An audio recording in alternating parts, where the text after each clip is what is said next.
श्री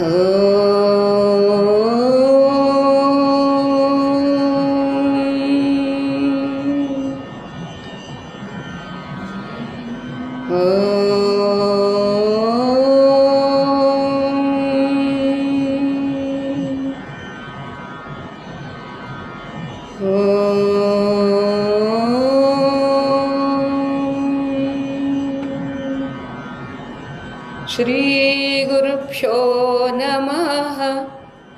हरिः ओम्। सर्वतन्त्र स्वतन्त्राय सदात्माद्वैतवेदिने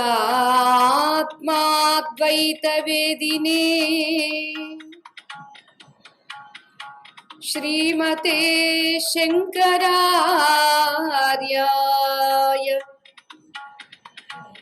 वेदांत गुरवे नमः। तपोयज्ञदानादिभिः शुद्ध बुद्धिः तपोयज्ञदानादिभिः शुद्ध बुद्धिः विरक्तो नृपादौ पदे तुच्छ बुद्ध्या विरक्तो नृपादौ पदे तुच्छ बुद्ध्या परित्यज्य सर्वं यदाप्नोति तत्त्वं परित्यज्य सर्वं यदाप्नोति तत्त्वं परं ब्रह्म नित्यं तदेवाहमस्मि परं ब्रह्म नित्यं तदेवाहमस्मि तद्ब्रह्माहमस्मि। ప్రియ దివ్యాత్మ స్వరూపులారా, విజ్ఞాన నౌక స్వరూపానుసంధాన సత్సంగానికి స్వాగతం. మనకి ఏదైనా కావాలి అంటే మరొకటి ఏదైనా విడిచిపెట్టాలి.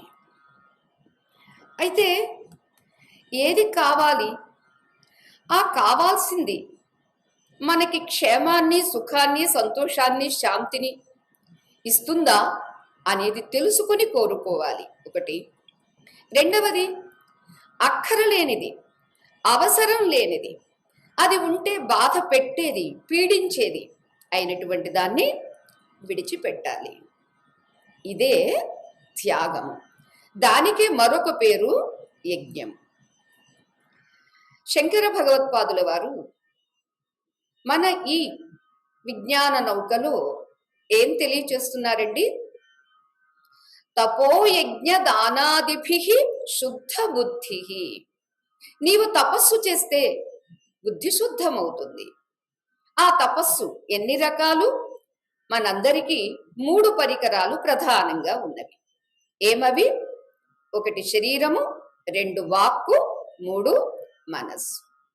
అంచేత ఉన్న ఈ 3ంటితో తపస్సు చేస్తే 3 శుద్ధమవుతాయి అని చెప్పారు. అది మనం గీతా శ్లోక ప్రామాణికంగా గుర్తు చేసుకున్నాం. ఇక రెండవది యజ్ఞము. ఏమిటండి ఈ యజ్ఞము? అమ్మో, బ్రాహ్మణులు కదా చేస్తారు, మనమేమి చేస్తామండి అని అంటే, సాధకుడైనటువంటి వాడు, జీవుడైనటువంటి వాడు, జిజ్ఞాసువైనటువంటి వాడు ఎలా చెయ్యాలో, ఎందుకు చెయ్యాలో మనకి గీత, భగవద్గీత 4వ అధ్యాయంలో చాలా సుస్పష్టంగా తెలియజేశారు. గత సంగస్య ముక్తస్య జ్ఞానావస్థిత చేతసః యజ్ఞాయ ఆచరతః కర్మ సమగ్రం ప్రవిలీయతే. ఇది మనం భగవద్గీత ప్రవచనంలో కూడా విన్నాము. అయితే అంతగా మనం గ్రహించి ఉండకపోవచ్చు.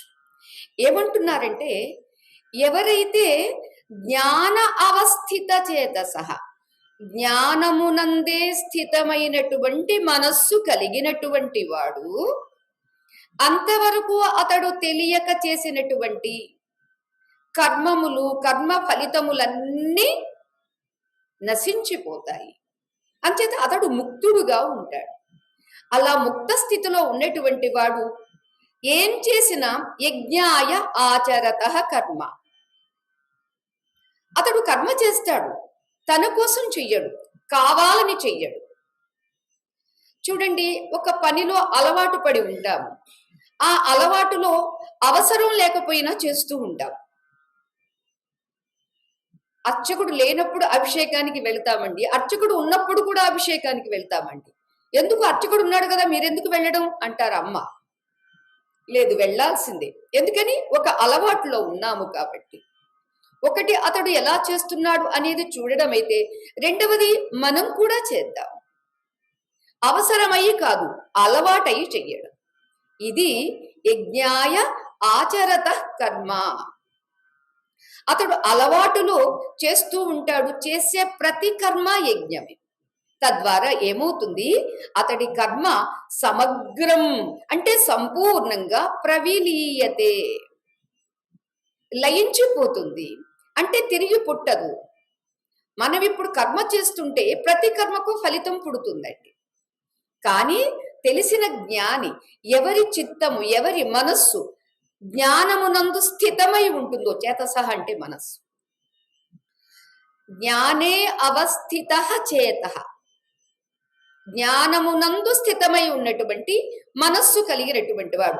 అప్పుడు మన భాషలో మనస్సు గాని జ్ఞాని భాషలో మనస్సు కాదండి. మరి ఏమిటండి అది? అప్పుడు కూడా ఆత్మయేనండి. మనోరూపంగా కనిపిస్తుంది, కానీ ఉన్నది ఆత్మయే. అంచేత అటువంటి ఆత్మస్వరూపంగా ఉండి చేస్తూ ఉంటాడు.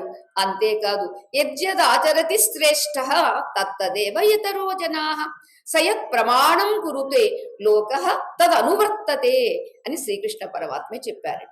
జ్ఞానులైనటువంటి వాళ్ళు, ప్రాజ్ఞులైనటువంటి వారు, పెద్దలు ఏ రీతిగా నడుచుకుంటారో పిల్లలు కూడా అదే రీతిగా నడుచుకుంటారు. లోకంలో ఉన్నటువంటి వాళ్ళందరూ. అందుకనేనండి ఇంట్లో ఉన్న పిల్లలకు తల్లిదండ్రులు ఆదర్శమండి, ఊళ్ళో ఉన్నటువంటి ప్రజలకు నాయకుడు ఆదర్శమండి, రాజు ఆదర్శమండి, చక్రవర్తి ఆదర్శమండి. అలానే సాధకులందరికీ గురువు ఆదర్శమండి. ఏ జ్ఞాన స్థితిలో ఉండి అతడు కర్మ చేస్తాడో అతడి కర్మ ఎప్పటికప్పుడు ప్రవిలీయతే, లయించిపోతుంది అన్నారండి. సరే, జ్ఞానికి లయించిపోతుందండి, ఇంతకు మేమేం చెయ్యాలండి అని అంటే, జ్ఞాని స్థితిని నీవు అర్థం చేసుకుంటే, ఓ అంత శ్రేష్టంగా ఉన్నారా, నేను కూడా ఆ స్థితికి వెళతాను, అంత సుఖం నాకు కావాలి, అంత శాంతి ఆనందం నాకు కావాలి అనేటటువంటి ప్రేరణ కలుగుతుంది కదూ. పిల్లలు అల్లరి చిల్లరిగా హోంవర్క్ చేయమంటే చెయ్యను అని మారం చేశారనుకోండి, అప్పుడు తెలివైన తల్లి ఏం చేస్తుందండి?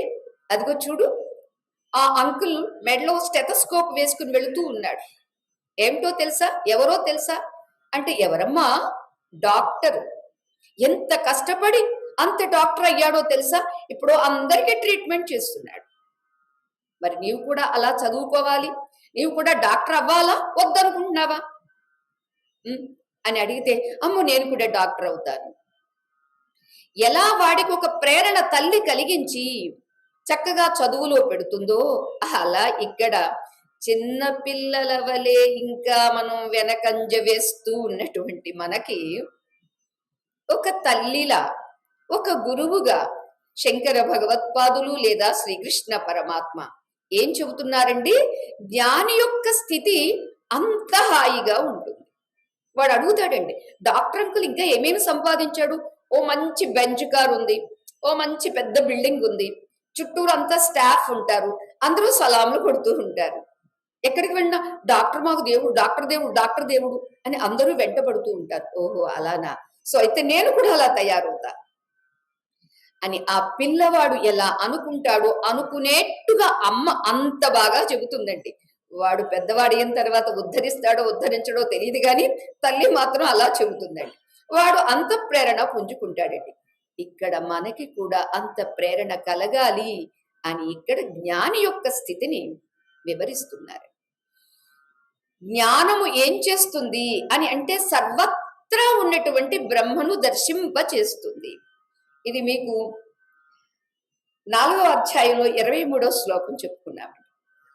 యజ్ఞాయ ఆచరత కర్మ సమగ్రం ప్రవిలీయతే అని చెబుతూ ఆయన కర్మ ఎలా ఉంటుంది, ఆయన ఎలా చేస్తాడు అని అంటే, సమ్యక్ దర్శనానికి యజ్ఞత్వం అని సంపాదించబడింది అని మనకి శంకర భాష్య అర్థం అండి. ఎవరైతే చక్కని దర్శనం అంటే సర్వత్రా సమంగా ఉన్నటువంటి ఆ తత్వాన్ని దర్శిస్తాడో అటువంటి అతడికి ఆ సమ్యక్ దర్శనానికి యజ్ఞత్వం అని అంటారండి. యజ్ఞత్వం అనేది ఆపాదించబడింది. అంచేత అతడు ఏం చేసినా యజ్ఞమే. యజ్ఞము అనే దానికి మరొక అర్థం బ్రహ్మ. యజ్ఞ శబ్ద వాచ్య ఆత్మ. యజ్ఞము యజ్ఞము అనే శబ్దానికి మరొక అర్థం ఏమిటండి? ఆత్మ. అంతేకాదు పరమార్థ స్వరూపం బ్రహ్మ. ఈ ఆత్మ అనే దానికి పారమార్థికంగా యోచిస్తే ఏమిటండి? తద్ బ్రహ్మ.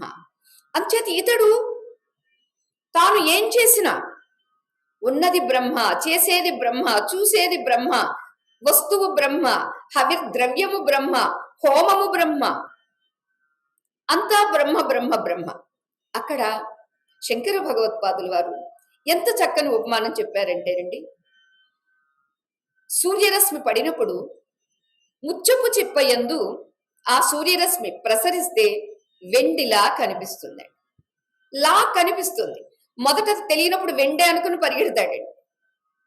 ఒకసారి కాదు, 2-3 సార్లు పరిగెడతాడు. ఓ వెండి వెండి వెండి, ఈ వెండి దొరికితే దేవుడికి మంచి సామాన్ చేయించుకోవచ్చు కదా అని పరిగెడతాడండి. 2-3 సార్లు పరిగెత్తిన తర్వాత తెలిసిందండి, ఓ ఇలా కనిపిస్తుందే కానీ ఇక్కడ నిజమైన వెండి కాదు అన్నట్లుగా శుక్తికాయాం రజత భావం యథా తథా అని అంటూ ఏదేది ఉన్నా దాని యందు బ్రహ్మను దర్శిస్తాడటండి. బ్రహ్మలా కనిపిస్తుందటండి జ్ఞానికి. మనం దానికి రివర్స్ అండి. ఉన్న బ్రహ్మయందు భ్రమను దర్శిస్తూ ఉంటామండి. చూడండి, ఆయనకి మనకి ఉండే తేడా కొద్ది రివర్స్ అంతే. బాహ్యంలో కనిపించే ప్రతి పదార్థమునందు, ప్రతి వస్తువునందు, ప్రతి వ్యక్తి యందు బ్రహ్మనే దర్శిస్తాడట జ్ఞాని. అంచేత చేసే తాను బ్రహ్మ, శృవములు బ్రహ్మ, హోమగుండము బ్రహ్మ, సమిధలు బ్రహ్మ, ఆజ్యము బ్రహ్మ. ఇలా ద్రవ్యము బ్రహ్మ, చేసేవాడు బ్రహ్మ. ఇంతకు ఎవరి కోసం చేస్తున్నాడండి అని అంటే, బ్రహ్మార్పణం బ్రహ్మ హవిహి బ్రహ్మాగ్నవు. అక్కడ ఉన్నటువంటిది నిజంగా హోమగుండం ఉందా అంటే లేదండి, ఏమీ లేదండి. హోమగుండము తన యొక్క ఆత్మస్వరూపం. తన ఆత్మస్వరూపమే బ్రహ్మస్వరూపం.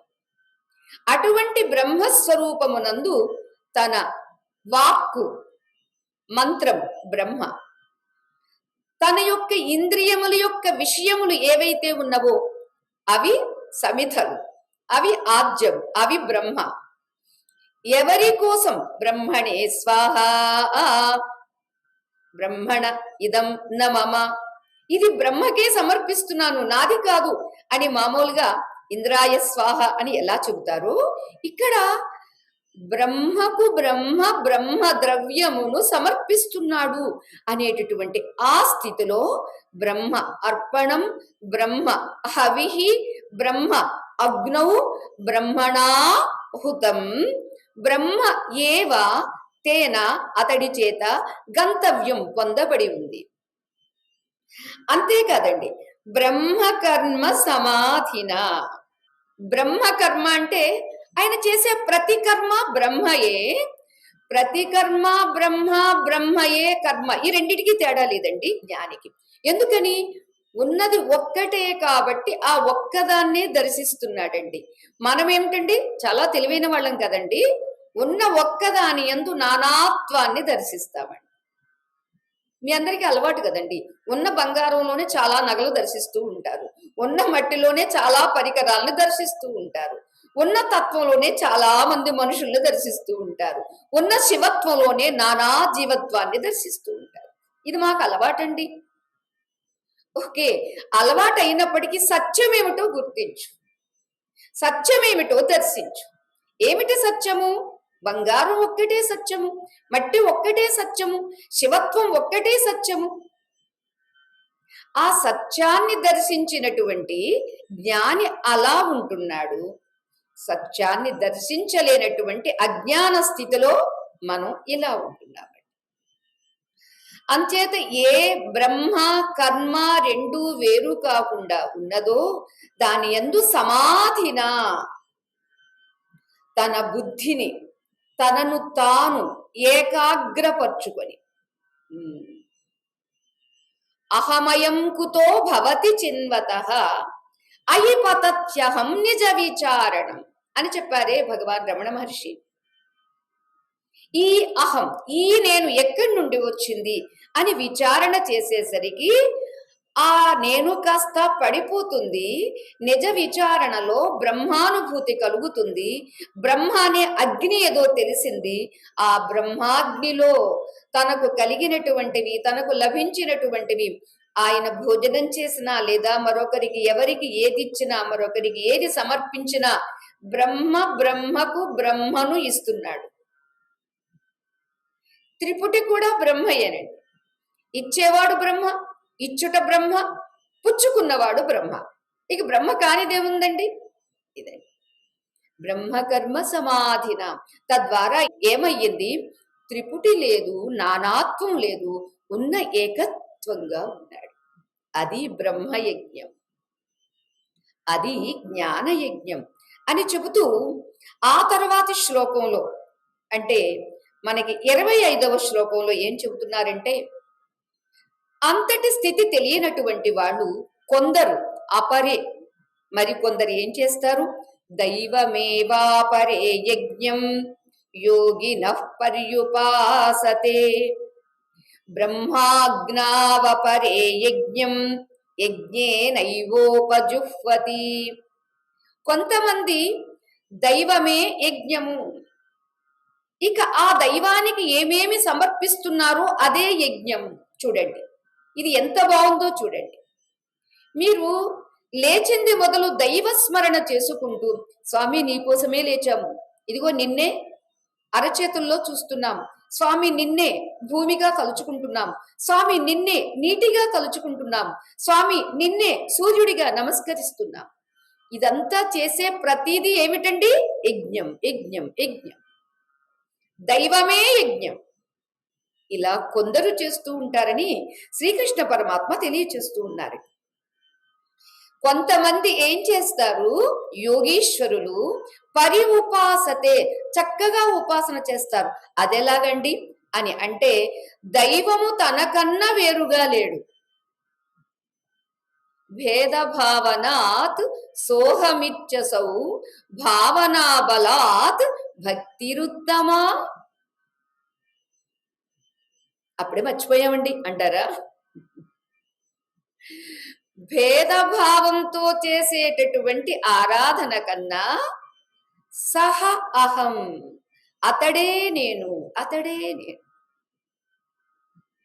అంచేత భేదభావంతో చేసేదానికన్నా అభేద భావంతో చేసేటటువంటిది ఏ భక్తి అయితే ఉందో అది ఉత్తమా భక్తి అని చెప్పారే. అలా యోగులైనటువంటి వాళ్ళు ఏం చేస్తారండి? దైవము నాకన్నా వేరుగా లేదు, దైవము నాలోనే ఉన్నది. ఆ నాలో ఉన్నటువంటి ఆ దైవము ఏమిటది? బ్రహ్మ. ఆ బ్రహ్మ ఎలా ఉంటుంది? అగ్నిగా ఉంటుంది. చూడండి, బ్రహ్మాగ్నౌ అపరే యజ్ఞం యజ్ఞేన ఏవ ఉపజుహ్వతి. తనలో ఉన్నటువంటి బ్రహ్మయే, ఆ దైవమే అగ్ని అని ఆ అగ్నిలో ఏమేమి చేస్తున్నా, ఏమేమి కర్మలు చేస్తున్నా, ఏమేమి కర్మ ఫలాలు ఉన్నా ఆ అగ్నికే ఆహుతి చేస్తూ ఉంటారు. ఇలా కొందరు చేస్తూ ఉంటారు అన్నారండి. అంటే చూడండి, ఒక జ్ఞానిలాగా చిత్తాన్ని తీసుకుని వెళ్ళి ఆత్మయందో బ్రహ్మయందో లగ్నం చేయలేకపోవచ్చు ఇప్పుడు. కానీ సర్వత్రా దైవమే ఉన్నది అని గుర్తించి, సర్వత్రా ఉన్నటువంటి దైవము బ్రహ్మయే అని గుర్తించి, ఆ బ్రహ్మ సర్వత్రా అన్నప్పుడు నాలో లేడా, నేనుగా లేడా అని అన్నప్పుడు అభేదంతో ఆ దైవాన్ని ఆరాధించడము, ఏమేమి ఇతరులకు సమర్పించినా దైవానికే సమర్పిస్తున్నాను అంటే దైవానికే ఆహుతి చేస్తున్నాను, నాలో ఉన్నటువంటి ఆ బ్రహ్మకే ఆహుతి చేస్తున్నాను అని కొందరు అనుకుంటారు అన్నారు. చూడండి, వీటిల్లో మనకి ఏది తేలికగా ఉంటుంది, ఏది మనకి ఉపాయంగా ఉంటుంది, అది మనం స్వీకరించవచ్చు. ఇక్కడ బ్రహ్మాగ్ని అని చెప్పినటువంటిది ఏమా బ్రహ్మము అనేటటువంటి అగ్ని అని అంటే సత్యం జ్ఞానమనంతం బ్రహ్మ. తైత్తిరీయ ఉపనిషత్తు చెబుతుందండి. బ్రహ్మ బ్రహ్మ అంటే ఏమిటండి? సత్యం బ్రహ్మ, జ్ఞానం బ్రహ్మ, అనంతం బ్రహ్మ, ఆనందం బ్రహ్మ. ఏది సత్యమో అది బ్రహ్మ, ఏది నిత్యమైనటువంటి జ్ఞానమో అది బ్రహ్మ, ఏది అనంతంగా ఉంటుందో అది బ్రహ్మ. అనంతము అని అన్నప్పుడండి, బ్రహ్మ కన్నా మనం వేరుగా ఉన్నాము అని మనం అనుకున్నాం అనుకోండి, అసలు మనల్ని విడిచిపెట్టి అనంతం ఎలా అవుతుందండి?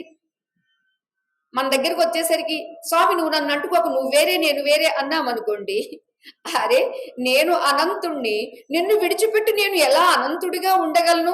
అంచేత నీవు కాదన్నా సరే అవునన్నా సరే నేను నిన్ను విడిచిపెట్టను, నీవుగా ఉన్నది కూడా నేనే. చెప్పుకున్నామే, రమణ మహర్షి వారు చెప్పారు అని, ఎవరైతే భగవంతుణ్ణి కాదు అని భగవంతుణ్ణి మర్చిపోయి నేనే అంత గొప్పవాణ్ణి అని అహంకరిస్తూ ఉంటారో వాళ్ళను చూసి భగవంతుడు చాలా బాధపడతాడట. ఎందుకని? అరెరే నన్ను కాదనుకుని బ్రతుకుతున్నాడు, వీడిని నా వైపుకు ఎలా తిప్పుకోవాలి, ఏమి ఇచ్చుకుని తిప్పుకోవాలి, ఏమి వాడి దగ్గర నుంచి లాగేసుకుని తిప్పుకోవాలి అని చూస్తాడట. ఎందుకని? సత్యము వాస్తవం ఏమిటి? ఉన్నదే ఆ ఏకైక తత్వం. ఆ ఏకైక తత్వానికే బ్రహ్మ అని, ఆత్మ అని, ఇంకా అందరికీ తెలియడం కోసం భగవంతుడు, సాకారుడు అని, ఇలా ఇలా ఇలా మన కోసం ఇంతగా దిగి వచ్చాడండి, వస్తూనే ఉన్నాడు. అందుచేత ఆ బ్రహ్మ అంటే ఏమిటి? సత్య జ్ఞానం అనంతం బ్రహ్మ అని తైత్తరీయం చెబితే, విజ్ఞానమానందం బ్రహ్మ అని బృహదారణ్యకం చెప్పిందండి. విజ్ఞానం ఏమా విజ్ఞానము? బయట చూసేటటువంటిదంతా జ్ఞానమైతే ఈ జ్ఞానము ఏముంటే తెలుస్తుంది, ఏ తత్వం ఉంటే తెలుస్తుంది, ఏది అనుభవపూర్వకంగా నేనున్నాను, ఆ ఉన్నదే సత్యము, ఆ ఉన్నదే జ్ఞానము, ఉన్నదే అనంతము అని గుర్తించడం ఏదైతే ఉందో అది విజ్ఞానం. ఆ విజ్ఞానమే బ్రహ్మ అని బృహదారణ్యకోపనిషత్తు చెప్పింది. అదే విషయాన్ని ఆత్మ అన్నా బ్రహ్మ అన్నా వేరు కాదు. యత్ సాక్షాదపరోక్షాత్ బ్రహ్మ. బ్రహ్మ బ్రహ్మ అంటే నీకు తెలియనిది కాదు, నీకు అనుభవంలో లేనిది కాదు, సాక్షాత్. ఎలా ఉందండి సాక్షాత్తుగా? అంటే అపరోక్షంగా ఉంది అన్నారు. శంకర భగవత్పాదుల వారే అపరోక్షానుభూతి అనేటటువంటి గ్రంథాన్ని కూడా రచించారండి.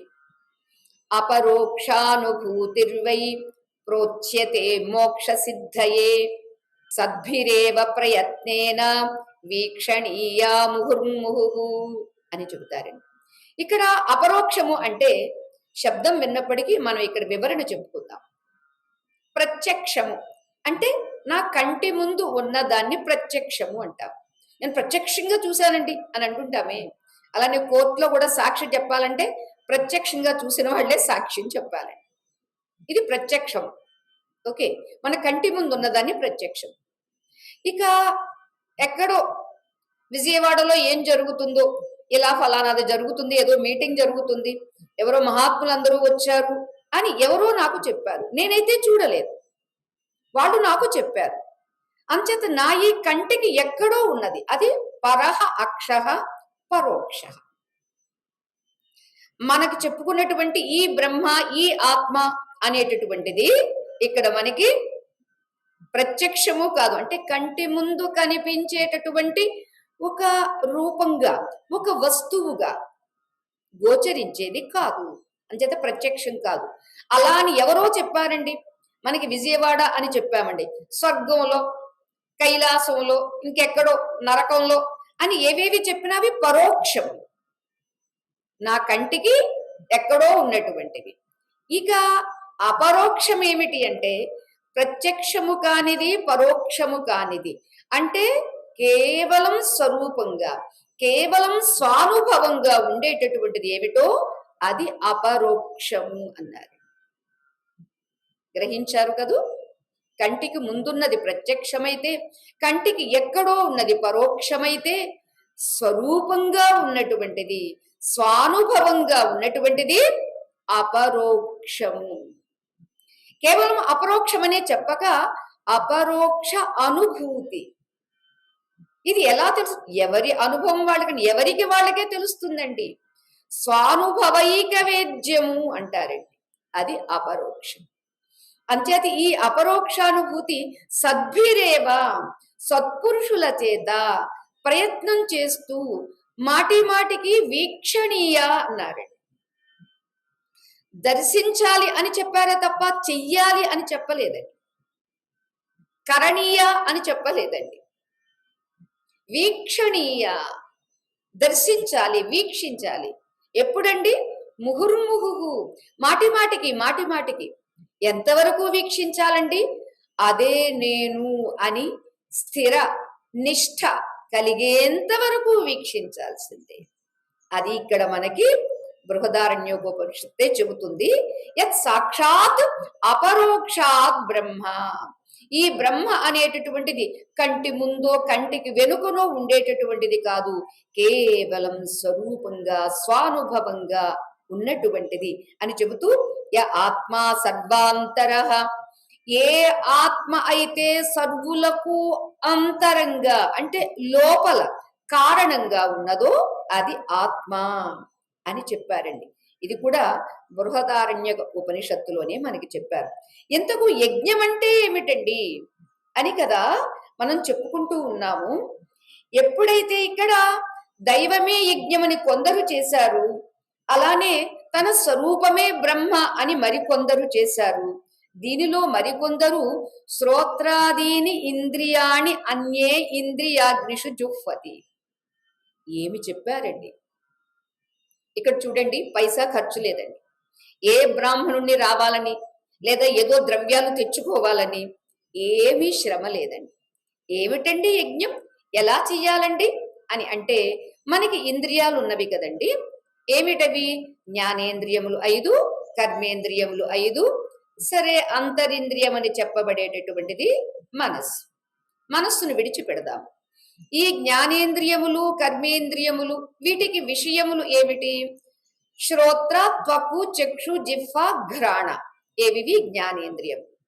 శ్రోత్రము అనేటటువంటి ఇంద్రియము ఒక హోమగుండము, ఈ ఇంద్రియము ఒక అగ్నిగుండం. ఈ ఇంద్రియం ఏం చేస్తుందండి?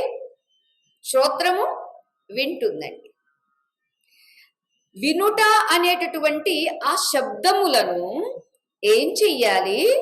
బయట బయట ఉన్నటువంటి ఈ శబ్దములలో మనం హోమం చేస్తే ఏం చేస్తామండి? మంచి మంచి గంధపు కట్టెలు, చెత్తా చెదారం వెయ్యమండి. ఆ వేసేటటువంటి సమిధుల్లో మంచి సమిధలు, అలానే మనకి నవధాన్యాలు, అలానే ఆజ్యము మనం పోస్తూ ఉంటాం. ఎలానో అలానే శ్రోత్రేంద్రియము అనేటటువంటి ఈ అగ్నిగుండంలో సుశబ్దము, మంచి శబ్దము అనేటటువంటి దాన్ని ఆ అగ్నిగుండంలో వెయ్యాలి. చూడండి సాధన ఎలా చెబుతూ ఉన్నారు. ఇది యజ్ఞం, ఇది సాధన. అంటే మనం పనికొచ్చేవి పనికిరానివి మొత్తం అన్ని, భగవద్గీత వింటాము, భారతము వింటాము, సీరియల్లు చూస్తాము. నష్టమే ఉందండి అని అంటే, ఇదిగో అప్పుడు నువ్వు యజ్ఞం చెయ్యలేవు. ఎంత నష్టము అంటే, ఉదాహరణకి 5 గంటలు సత్సంగం చేసి ఒక్క అరగంట మీరు పనికిరాని సీరియల్ చూడండి. ఈ అరగంట సీరియల్ ఆ స్టోరీ మొత్తం 5 గంటల సత్సంగాన్ని బలాదూర్ చేసేస్తున్నాడు, కొట్టిపడేస్తుందండి. అంటే ఈ లెక్కని సత్సంగానికన్నా దుస్సంగానికే ఎక్కువ ప్రభావం ఉందా అండి అని అంటే, ప్రభావం దానికి లేదండి. ఆ ప్రభావం నీకు అంత ఆసక్తిగా ఉంది కాబట్టి, నీకున్న ఆసక్తి అక్కడ ఉన్నటువంటి నిరాసక్తతను, అర్థం కానటువంటిది ఎందుకులే ఇప్పుడప్పుడే అని, ఎప్పుడో అది ముసలివాళ్ళు అయిపోయిన తర్వాత కదా చూసుకునేది, అప్పుడు మీ దగ్గరికి వస్తాంలేండి అమ్మ, మీ ఆశ్రమానికి వస్తాంలేండి, ఇంటి దగ్గర ఉన్న మమ్మల్ని ఎందుకు అంతగా వాయిస్తారు అని అనిపిస్తుంది కదా. ఎందుకని? సీరియల్ మీద ఉండేటటువంటి ఇంట్రెస్ట్ అండి. అదే ఇంట్రెస్ట్ సత్సంగం మీద ఉన్నదనుకోండి, సీరియల్ చూడాలని అనిపించదు, చూడకూడదండి. అదే ఇక్కడ చెబుతున్నారు పరమాత్మ. శ్రోత్రాదీని ఇంద్రియాణి అన్యే అంటే కొందరు సంయమ అగ్నిషు, అగ్నులు అని చెప్పారండి. ఒక్క అగ్ని కాదు, చాలా అగ్నులు. ఏమిటది? శ్రోత్రేంద్రియము ఒక అగ్నిగుండం అయితే, త్వగింద్రియం మన శరీరం అంతా వ్యాపించి ఉందండి, చల్లగా ఉంది వేడిగా ఉంది అనేది త్వగింద్రియం.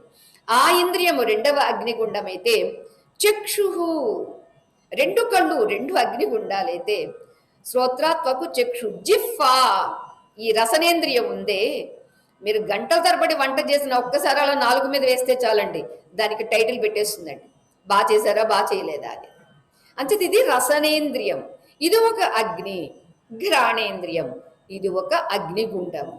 ఈ ఈ అగ్నిగుండాలలో శ్రోత్రేంద్రియానికి శబ్దమైతే, త్వగింద్రియము అనే అగ్నిగుండానికి స్పర్శ అయితే, చక్షురింద్రియమునకు రూపము అయితే, రసనేంద్రియముకు రసము అంటే రుచి అయితే, ఘ్రాణేంద్రియమునకు గంధము అంటే వాసన. ఈ ఈ విషయాలను, ఈ ఈ విషయాలలో మంచిని మాత్రమే స్వీకరించి సమర్పణ చెయ్యాలి. అదే మనకి ఉపనిషత్ శాంతి మంత్రం చెబుతుందండి.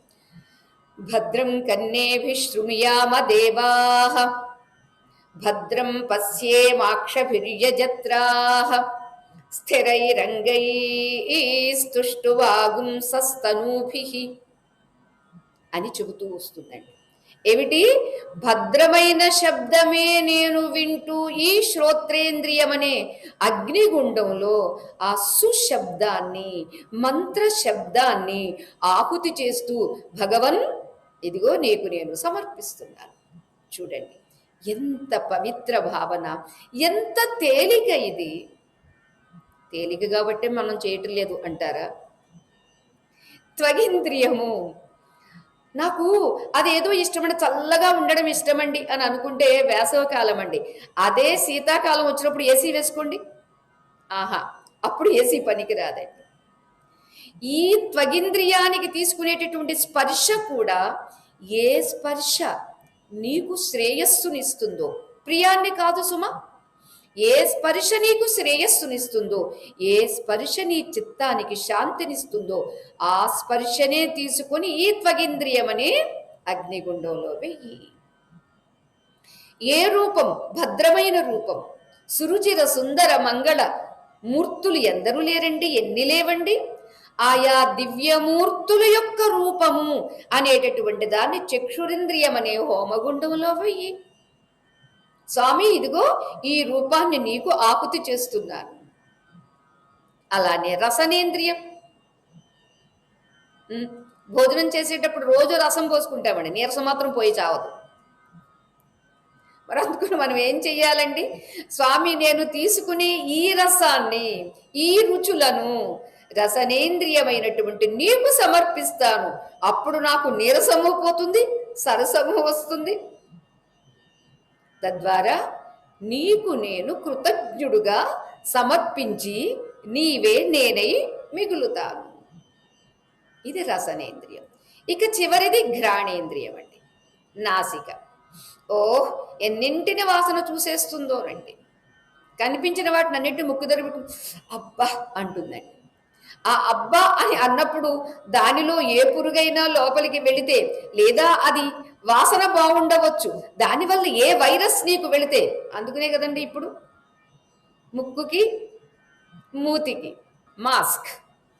మాస్కులు వేసుకోవలసి వస్తుందండి.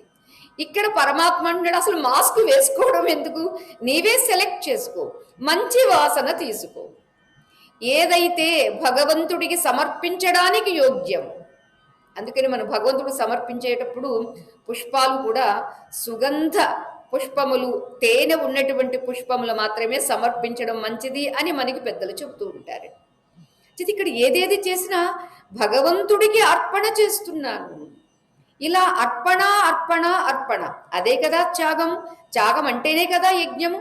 అలా చేయడం ద్వారా ఏమవుతుంది అని అంటే, ఒకటి చిత్తశుద్ధి కలుగుతుంది, రెండవది కృతజ్ఞత అవుతుంది, మూడవది క్రమక్రమంగా స్వామికి సమర్పించి సమర్పించి సమర్పించి స్వామిగా మనం అయిపోతాం. ఇది కదా మన లక్ష్యం. స్వామి ఎప్పుడు ఎలా సంతోషంగా ఉంటాడో, స్వామి ఎప్పుడు నిత్యానందంగా ఉంటాడో మనం కూడా అలా ఉండాలి.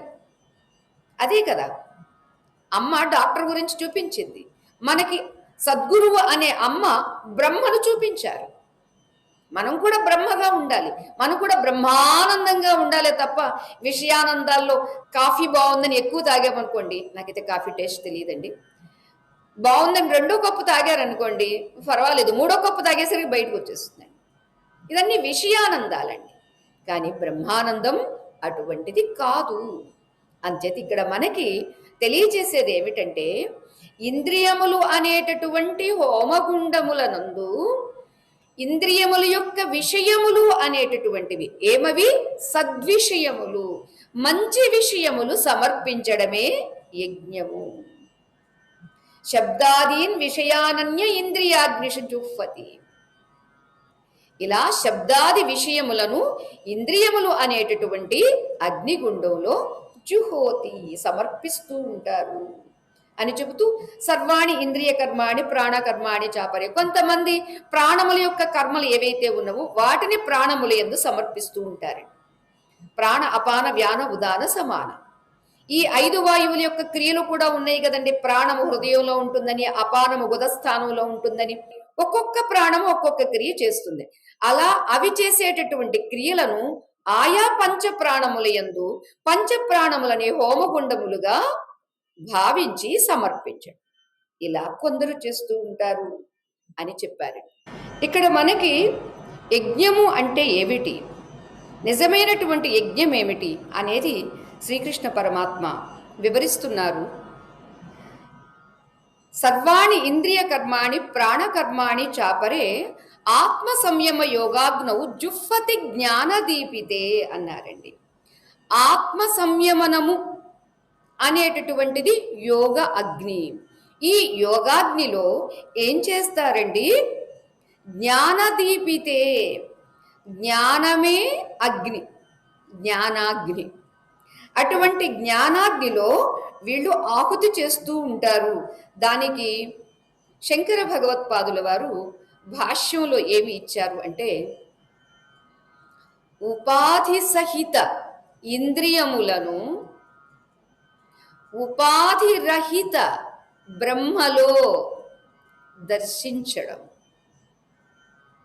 మరలా ఇంకొకసారి చెప్తాము. ఉపాధులతో కూడినటువంటి ఆత్మను, అంటే శరీరము, మనస్సు, బుద్ధి, ఇంద్రియములు, విషయములు, ఇవన్నీ అంచేత ఉపాధులతో కూడినటువంటి ఆత్మను ఉపాధి రహిత పరబ్రహ్మ రూపంలో దర్శించడం అంటే సమర్పించడం, అంటే అదిగా చూడడం, బ్రహ్మగా చూడడం.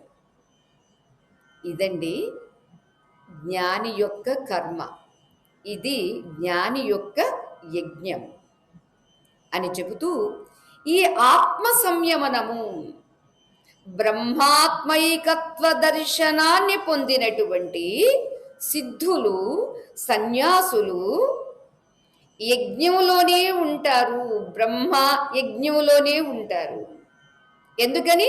సంయమనము, ఆత్మయందు తమ చిత్తమును సమర్పిస్తారు. చిత్తమునే ఆహుతి చేస్తారు, ఇంద్రియములను ఆహుతి చేస్తారు, విషయములను ఆహుతి చేస్తారు. ఇలా ఎప్పుడైతే వీటిని సమర్పించారో ఇవన్నీ ఒకటి బ్రహ్మమయం అవుతున్నవి.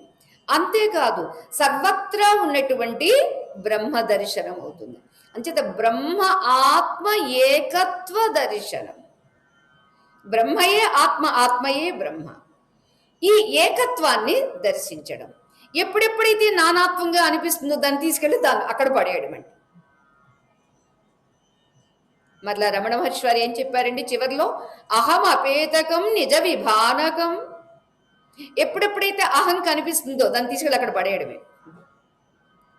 ఎక్కడండి? ఆత్మలు.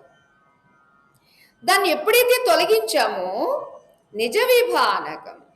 అంచేత ఇక్కడ కూడా జ్ఞానదీపితే ఆత్మ సంయమ యోగాగ్నౌ జుహ్వతి. తన స్వరూపమైనటువంటి ఆత్మయందు సంయమనము. ఏమిటి సంయమనము?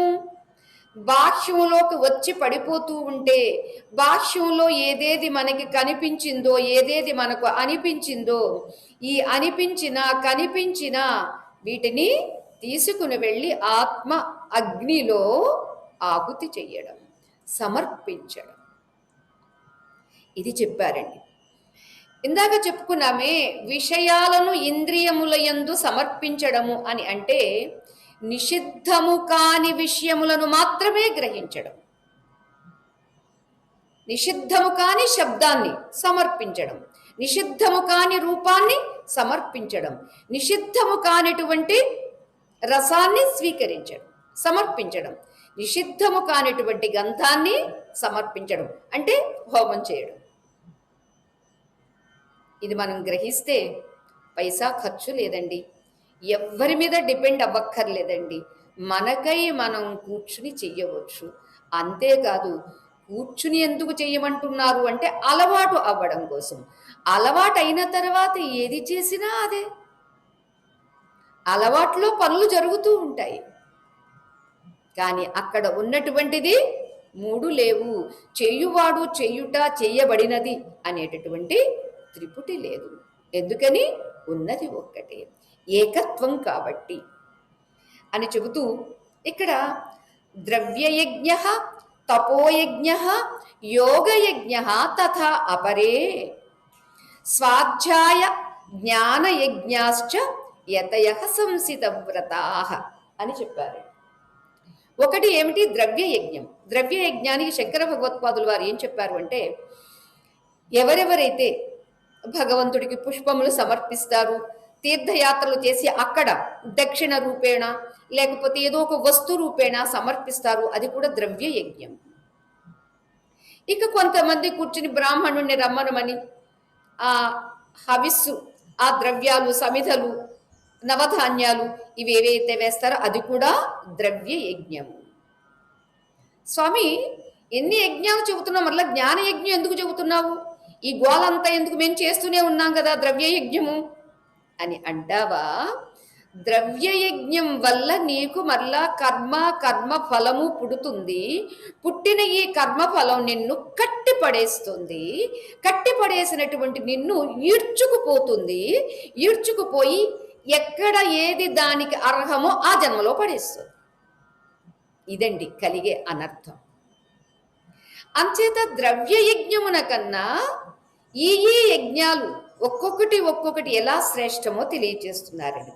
తపోయజ్ఞ, తపస్సే యజ్ఞం అండి. ప్రత్యేకించి అక్కడ వస్తువు లేదండి. ఏమా తపస్సు? నిన్న మనం చెప్పుకున్నాం సింపుల్గా, శారీరక, వాచిక, మానసిక తపస్సు. నిత్యము ఏది ఉంటే ఈ ప్రపంచము, ఇంద్రియాలు, వ్యక్తులు, వస్తువులు ఉన్నారో ఆ తత్వం గురించి తపించడమే నిజమైన తపస్సు. ఏకమైనటువంటి ఆ తత్వం గురించి తపించడం అంటే చింతించడం. మనకు చూడండి తపన ఉంటుంది. టీ టైం అయిపోతే తపనండి, టీ తాగాలి. కదా. సాయంత్రం టిఫిన్ టైం అయిపోయింది, టిఫిన్ టైం అయిపోయింది, టిఫిన్ చేయాలి. ఈ తపన అంతటా ఉన్నటువంటి, అన్ని వేళలా ఉన్నటువంటి, సర్వత్రా సర్వాంతరాత్మ అయినటువంటి అతడి గురించి తపిస్తూ ఉంటే అది నిజమైనటువంటి తపస్సు. తపస్సు కూడా ఒక యజ్ఞము. ఇక మూడవది యోగ యజ్ఞము అన్నారండి. యోగ ఫిజికల్ ఎక్సర్సైజ్ ఒకటైతే రెండవది ప్రాణాయామం. అష్టాంగ యోగములు ఉన్నవి కదా, పతంజలి మహర్షి చెప్పినటువంటిది.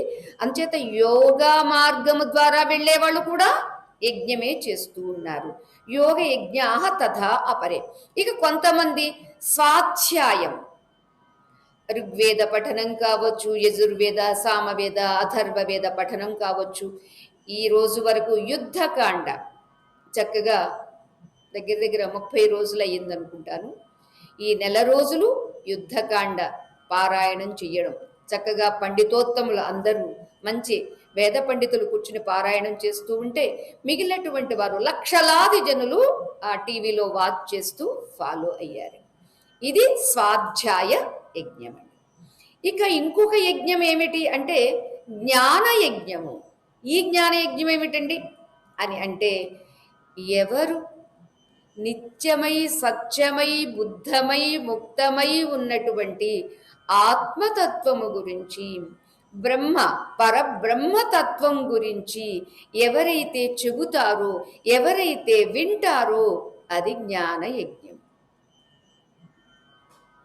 భగవద్ అనుగ్రహంతో మనం చేసుకుంటున్నాం, సంవత్సరం నుంచి చేస్తూ ఉన్నాము. ఇది కొనసాగుతూనే ఉంటుంది ఉపాధి ఉన్నంత వరకు. అంచేత ఇది జ్ఞాన యజ్ఞం. ఇంతకు ఇది ఎలా చేస్తారండి? ఊరికే కాదు, యతయ సంసిత వ్రతా, యత్నం చేస్తూ. యత్నం లేకుంటే మీరు పాపం ఎలా కనెక్ట్ అవుతారండి? ఈ టైంలో హాయిగా పడుకుని నిద్రపోవచ్చు కదండి, ఏదైనా ఒక మంచి సీరియల్ పెట్టుకోవచ్చు కదండి, ఏదైనా పకోడీయో లేకపోతే ఏదో కూడా వేసుకుని తినొచ్చు కదండి. యత్నశీలురు, మేము సత్సంగం చెయ్యాలి, సత్సంగం వినాలి అనేటటువంటి ఒక ప్రయత్నం అన్నమాట అండి. అందుచేత ఆ యత్నంలో ఎవరైతే ఉంటారో ఇన్ని రకాల యజ్ఞాలు చేసేటటువంటి వాడు కూడా ఉన్నారు అని చెబుతూ చివరికి స్వామి ఒక మాట చెబుతాడండి 33వ శ్లోకంలో. శ్రేయాం ద్రవ్యమయాద్యజ్ఞాత్ జ్ఞానయజ్ఞః పరం తప సర్వం కర్మాఖిలం పార్థ జ్ఞానే పరిసమాప్యతే. ద్రవ్యమయాద్యజ్ఞాత్ అంటే ద్రవ్యంతో చేసేటటువంటి యజ్ఞము కన్నా జ్ఞాన యజ్ఞము చాలా శ్రేష్టము, పరంతప అని చెప్పారు. ఏం స్వామి ఎందుకు అలా చెప్పారు అని ప్రశ్నిస్తావా? సర్వం కర్మ అఖిలం అంటే సర్వకర్మలు అన్నీ కూడా ఎక్కడ పరిసమాప్తమవుతాయి? జ్ఞానే, జ్ఞానమునందు పరిసమాప్తమవుతాయి. కాబట్టి ఏ ఏ యజ్ఞం చేసినా చివరికి జ్ఞానానికి రావలసిందే. ఏ ఏ కర్మలు చేసినా కర్మలన్నీ జ్ఞానంలో మాత్రమే అంతం కావలసిందే. చీకటి అంతా ప్రకాశం రావడంతో అదృశ్యం కావలసిందే. అందుచేత సర్వం కర్మాఖిలం పార్థ జ్ఞానే పరిసమాప్యతే. సర్వకర్మలు, సర్వకర్మ ఫలములు అన్నీ కూడా జ్ఞానము అనేటటువంటి అగ్నియందు అవి సమాప్తి పొందుతాయి, అంటే నశిస్తాయి. కాబట్టి ద్రవ్యమయ యజ్ఞం కన్నా జ్ఞాన యజ్ఞము చాలా శ్రేష్టము అని చెప్పి తద్విద్ధి ప్రణిపాతేన పరిప్రశ్నేన సేవయ ఉపదేక్ష్యంతి తే జ్ఞానం జ్ఞానినః తత్వదర్శనః అని కూడా చెప్పారండి శ్రీకృష్ణ పరమాత్మ. అది నాకు తెలియాలి అంటే, ఎందుకు ఆ జ్ఞానం అంటే నాకు తెలియాలి అంటే ఏం చెయ్యాలి? ప్రణిపాతేన సాష్టాంగ నమస్కారం చెయ్యి, పరిప్రశ్నేన ఒక చక్కని ప్రశ్నతో, అయ్యా నేనెవరో నాకు తెలియదు, నాకు చాలా దుఃఖాలు, కష్టాలు, బాధలు, వ్యధలు ఉన్నవి, వీటన్నిటి నుండి విడుదల నేను పొందగలనా? నేను విముక్తి కావాలంటే ఏం చెయ్యాలి? నా కర్తవ్యం ఏమిటి? నేను చేసేదుందా లేకపోతే నేను తెలుసుకునేదుందా ఏమిటి? నాకైతే ఎప్పుడూ ఉండాలి, అన్నీ నాకు తెలియాలి, నేను పరమానందంగా ఉండాలి అని ఎవడైతే పరిప్రశ్న వేస్తాడో, అంతేకాదండి సేవయ పూర్వకాలంలో సేవించే నేర్చుకునేవారండి. ఇప్పుడు డబ్బులు పడేసి ఫీజులు కట్టేసి నేర్చేసుకుంటున్నారండి. ఈ నేర్చుకోవడానికి ఆ నేర్చుకోవడానికి ఉన్నటువంటి తేడా. ఇవన్నీ భౌతిక విద్యలండి. భౌతిక విద్యకు మీరు వెల కట్టవచ్చు, కానీ పారమార్థిక విద్యకు వెల కట్టలేరు. అందుచేతనే దానికి ఫీజు లేదు. ఫీజు లేదు కాబట్టి మేము దానికి అంత విలువ ఇవ్వటం లేదు కదా. దానికి కూడా ఏదో కొంత ఫీజు పెట్టారనుకోండి, అమ్మ ఇంత ఫీజు కట్టాం కాబట్టి చదవక తప్పుతుందండి, ఎగ్జామ్స్ రాయక తప్పుతుందండి అని అనుకునేవాళ్ళం మేము. అది అలా పేపర్ మీద రాసేది కాదు, అదేదో రిజల్ట్ చూపేది కాదు, కేవలం స్వానుభవైక వేద్యం.